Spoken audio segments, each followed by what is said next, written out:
Les gars, je vais commencer par féliciter l'arrêt de Thibaut Courtois dans les dernières minutes du temps additionnel.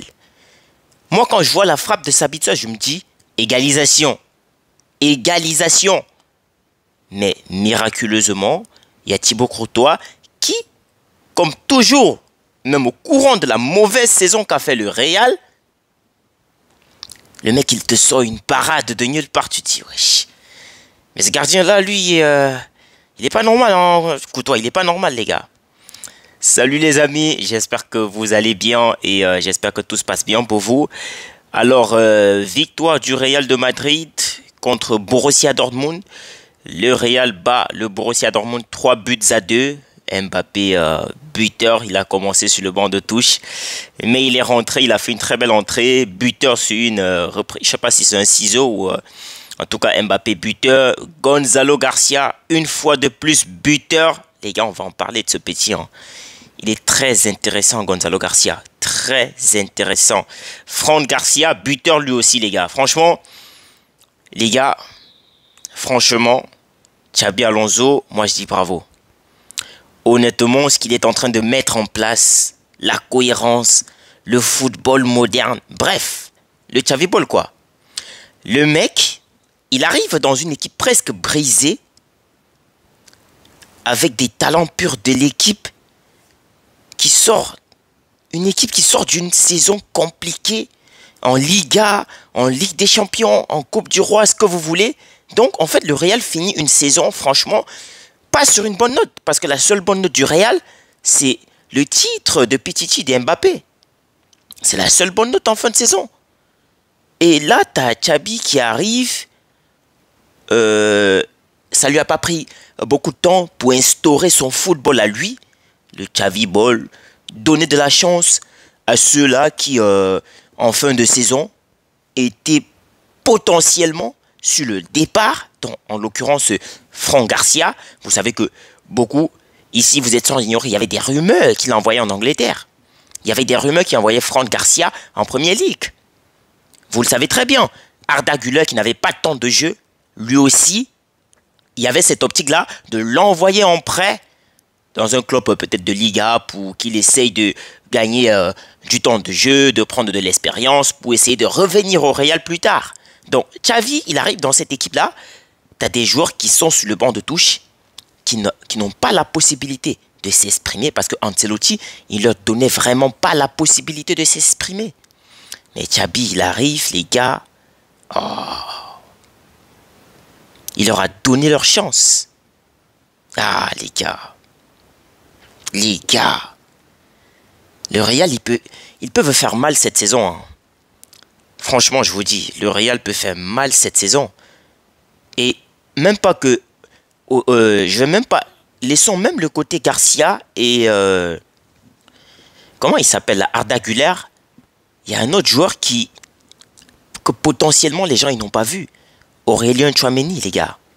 J'ai l'impression que on est passé d'un Aurélien qui se mangeait tellement de critiques la saison passée, parce que oui, beaucoup, il a tellement été critiqué la saison passée en raison de ses performances. Ce que les gens ne savaient pas, c'est qu'Aurélien, il occupait le poste de défenseur central la saison passée, pourtant, ce n'est pas son poste. Mais là, avec cette Coupe du Monde, j'ai l'impression qu'on est en train de revivre le Tchouaméni Prime, les gars. Le gars, il sait tout faire. Il sait défendre, il sait attaquer. Les gars, vous avez vu la barre transversale, les gars? Ça, c'est des frappes d'attaquants, ça. C'est des choses d'attaquants. C'est des actions d'attaquants. Aurélien, en attaque, il est présent. Au milieu de terrain, il est présent. En défense, il est présent. Et les gars, Xavi Alonso, ce qu'il est en train de faire, les gars. Je sens que ça va être compliqué, hein, la Liga. Je le sens, je le sens. Je le sens que ça va être compliqué, franchement. Parce que Xabi Alonso, ce qu'il est en train d'instaurer dans cette équipe... Non, c'est énormissime, les gars. C'est énormissime. Le mec, il est arrivé, il n'a pas eu le temps. Xabi Alonso, il n'a pas eu le temps. Il n'a pas eu le temps. Donc, on dirait qu'en arrivant au Real, il s'était déjà préparé à ce genre de défi. Il n'a pas eu le temps, il n'a pas eu besoin de forcer pour imposer son système de jeu, ce football, le Xabi Ball, les gars. Le Real respire le foot. Ce Real-là, c'est c'est tellement différent du Real d'Ancelotti de la dernière saison, sa dernière saison au Real, et ce Real actuellement, c'est deux Real différents. Deux Real différents. Bellingham au milieu de terrain, il est tellement à l'aise. Tellement à l'aise. Je parle même pas d'Arda Güler, les gars. Je vous ai dit, Arda Güler, les gars, il était sur un possible départ en prêt du Real de Madrid. Parce que là, les gens, ils se disaient, bon, avec l'arrivée de Xabi Alonso, c'est sûr que Brahim Diaz, il va être titulaire et tout. Mais non, les gars, désolé. Désolé. Xabi Alonso, il est en train de faire un travail remarquable, les gars. Il faut apprécier, hein. Il faut apprécier, désolé. Quand le foot, il est beau. Quand le foot, il est fluide. Comme ce que propose l'équipe de Xabi Alonso, les gars, on ne peut que féliciter. On ne peut que apprécier. On ne peut que l'apprécier parce que je n'avais pas vu ce Real au courant de la saison avec des prestations pareilles. Ce qu'ils font, je vous dis, Fran Garcia, il était sur la liste des départs quand Ancelotti quitte le Real. Fran Garcia, il était sur la liste des départs, mais vu les prestations que le mec il sort, mais c'est sûr que Fran Garcia, il va être le latéral titulaire du Real de Madrid au courant de la saison. Je vous dis, il va être le latéral titulaire. Fran Garcia, franchement, chapeau. Le mec, il a pris un volume de jeu en si peu de temps. Alexander-Arnold, oui, défensivement, ça reste encore quelques lacunes. Mais les gars, offensivement, c'est une machine. Hein. Offensivement, c'est une machine. Il est presque décisif tout le temps. Tout le temps, aujourd'hui, il est encore passeur décisif. Je crois l'autre jour, il était aussi passeur décisif. Ah, les gars, franchement, le Real, ils ont fait un mercato. Hein. Ouais, ils ont fait un mercato intéressant. Vraiment très intéressant. La charnière centrale, t'as Oysen. Moi, je l'appelle Oysen. Hein. D'autres l'appellent Hussein, je sais pas. Moi, je l'appelle Oysen, les gars. C'est un nom danois, vous le savez. Oysen, Rudiger. Je crois que Tchouaméni, il était aussi là. Hein. Je dis pas de bêtises. Mais ce que eux, ils font, les gars, c'est un travail à apprécier. Je pense que... comment il s'appelle déjà? Le gars qui est rentré, le défenseur agressif, Asensio.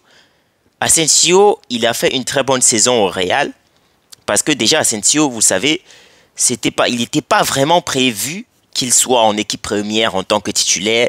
Le gars, il est arrivé à un bon moment où le Real, avec tous ses défenseurs quasiment blessés, il a réussi à profiter de son atout, l'agressivité. Il a mis ça en avant pour gagner sa place de titulaire.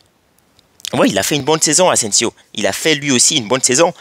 Mais là, je pense que avec l'arrivée de Oysen, ça va être compliqué pour Asensio de reprendre la place des titulaires, les gars. Il faut dire les vérités. Ça va être difficile parce que là, tu as la charnière centrale.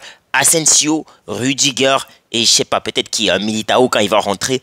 Ça va être dur pour Asensio, les gars. Ça va être dur. Et Oysen, il joue tellement bien. Tellement bien. C'est vrai qu'aujourd'hui, il se mange un carton rouge. Et après, franchement, les gars, moi, je n'ai vraiment pas compris la décision de l'arbitre de sortir un carton rouge. Alors, il y a faute, il y a penalty, c'est clair, on est d'accord. C'est logique.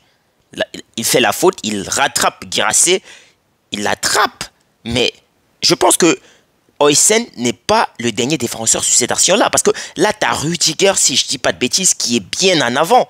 Donc, j'ai été surpris de voir l'arbitre sortir le carton rouge. Je me suis dit, mais peut-être qu'il y a un autre peut-être qu'il y a le carton jaune de l'autre côté. Mais j'ai vu, il a donné le rouge à Oysen pour cette action-là, les gars. Et je vous avoue que l'arbitrage, ça devient un peu flou, les gars. Parce que tu ne sais plus à quel moment le rouge, il sort ou il sort pas. Je me souviens encore le dernier Classico où Tchouaméni, il est dernier défenseur, il fait faute sur Ferran Torres. Dernier défenseur à l'entrée de la surface. Là, il se mange un carton jaune. Mais aujourd'hui, Oysen, il n'est pas dernier défenseur. Il fait faute dans la surface de réparation. Donc, c'est-à-dire qu'il empêche une action de but, mais il se mange un carton rouge. Peut-être c'est justifié, mais je trouve que c'est un peu sévère. Ouais, je trouve que c'est un peu sévère pour ma part. Mais qu'à cela ne tienne, Oysen, c'est un très bon défenseur, les gars. Le Real a vraiment fait le mercato qu'il fallait. Le Real a vraiment fait le mercato qu'il fallait. Oysen, il assure. Il assure. Le mec, il joue avec une sérénité de malade. Tu dis, mais C'est un gamin. Lui, il se met pas de pression quand il joue. Défensivement, la relance et tout. Tout est bon chez lui. Tout est bon chez lui. Ah, franchement, les gars, c'est le Real, le foot qu'il propose maintenant, c'est très beau à voir. Très beau à voir. Maintenant, Gonzalo Garcia. Ah, si j'ai de la peine pour un joueur au Real de Madrid actuellement, les gars, c'est le petit Bobby. Bobby Charlton, vous le savez, Hendrick, qui arrivé du Brésil, on nous l'avait vanté comme le futur Pelé. Les gars, il me fait de la peine. Hein. Il me fait de la peine. Parce que quand on va à la Coupe du Monde des clubs, Mbappé, il est blessé. Bon, il était souffrant. Je crois que Mbappé, c'est le 9. Rodrigo, il est dans les va-et-vient. On ne sait pas pourquoi il n'est pas titulaire. Voilà. On se dit, bon, c'est le moment pour Hendrick de gagner sa place de titulaire. Malheureusement pour Hendrick, il y a Gonzalo Garcia qui sort de nulle part, les gars. Ouais, le mec, il sort de nulle part. Je sais qu'il sort du centre de formation. Mais quand je dis de nulle part, c'est qu'on ne s'attendait pas à ce que Gonzalo Garcia, il arrive avec une explosivité pareille. Le mec, il est explosif. Donc, le gars, il a joué 5 matchs de Coupe du Monde et des clubs. Il a mis 4 buts et une passe décisive. Donc, il a été décisif tous les matchs avec le Real de Madrid. La semaine passée, c'est lui qui envoie le Real en quart de finale de la Coupe du Monde et des clubs. T'as Mbappé qui revient des blessures. Aujourd'hui, on s'attend à ce que Mbappé soit titulaire. Bah, c'est Mbappé, les gars. C'est le meilleur buteur de la Liga. C'est le meilleur buteur du Real. Probablement le meilleur joueur du Real. Xabi Alonso décide de mettre Mbappé sur le banc de touche. Il fait commencer Gonzalo Garcia. Et le gars, il n'a pas eu tort. Parce que Garcia, 10 minutes de jeu, but. Mais, les gars, avant de parler de Garcia en profondeur, est-ce que vous avez vu le but que Garcia il vous met? Alors, peut-être la défense de Dortmund était un peu négligente parce que là, Garcia, il est quasiment isolé entre 2 défenseurs.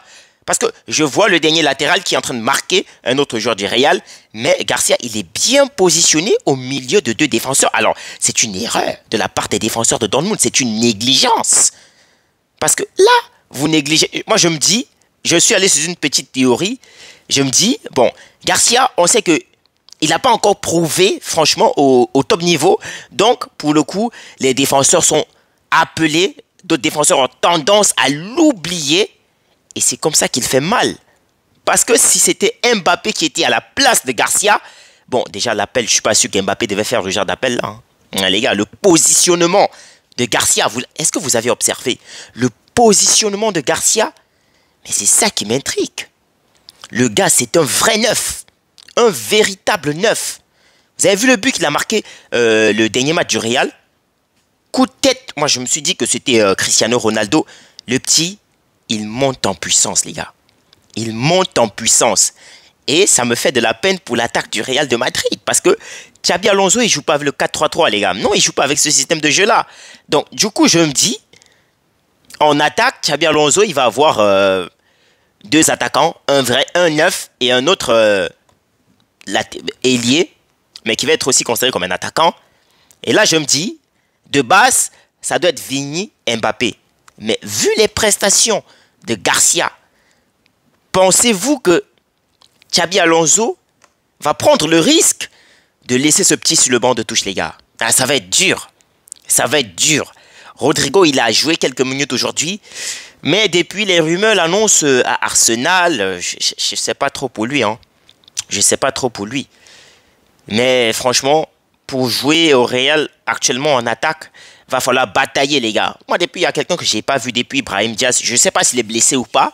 Mais franchement, la concurrence, elle est rude au Real de Madrid actuellement. Mais les gars, je vous dis, hein, je ne vais pas parler de tout le monde. Mais je vous dis, Arda Güler, il va faire une saison incroyable. Le petit, il a la vision. Le petit, quand tu vois Arda Güler jouer, tu te dis, là, c'est Ozil. C'est le petit Ozil, c'est Ozil Junior. Ouais, la patte gauche. Ah, les gars, c'est incroyable. Hein. C'est incroyable. Vous avez vu la passe décisive pour Mbappé? Mbappé qui te met reprise de volée, ciseaux, machin, je sais pas quoi. C'est magnifique, les gars. C'est magnifique. Pour ses retours, il est décisif et ça fait du bien à l'équipe, ça fait du bien. Il a marqué son 44e but de la saison. C'est incroyable, incroyable. C'est sa première saison à Madrid et là, il te plante un nombre de buts record. Franchement, félicitations au Real pour leur qualification en demi-finale de la Coupe du Monde des clubs. Ils vont donc affronter le Paris Saint-Germain de Monsieur Ousmane Dembélé, les gars.